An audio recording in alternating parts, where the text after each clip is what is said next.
વિકાભાઈ હંગાત તો કરો. એ ઓય આઈ ઓવા લગન નું ન કીધું એટલે તો હાંજ સુધી લખોટ્યો રમત. લગન જોવા તો 10 કિલોમીટર સુધી હેડ તો જાય છે. આ મુઓ કૂતરો હારો ધાડો રખડીને પેટ ભરી આવે છે, તો આપણે તો મને છે રખડ્યા વગર પેટ હેનો ભરાય.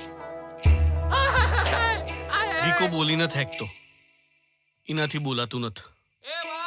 સાંભળી હકસ પણ બોલી ન થેકતો. લે હેડ, હવે મોડી નહીં આવું.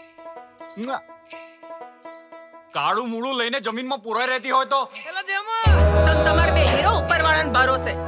આ છોકરાનું કરશું ને તો સોળીનું થતા વાર નહીં લાગે. મંગુભાઈ તમાર જાણ પરણવાન છો.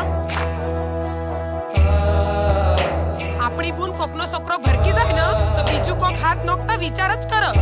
આખું ગામ ગોમફઈ કહીને બોલાવસ. અને શરમ આવતી હોય ને તો જઈને કહો કે ગામ વચ્ચે જઈને ટૂંકો ખાઈને મરી જાય.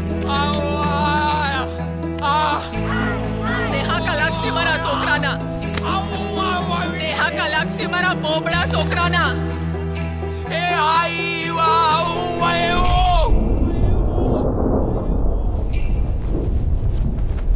આ નસીબનું પૂછડું પકડીને બેહી રહેવાથી જિંદગી ના જીવાય મંગુભાઈ. આપણા નસીબની કોતરામણી આપણે જ કરવી પડે. તારા લગન હું કરાવોય મારા હાથે, તું એની ચિંતા ના કર. પણ આ જુઠ્ઠું બોલીને જંગ જીતવાની વાત ભૂલી જા દીકરા.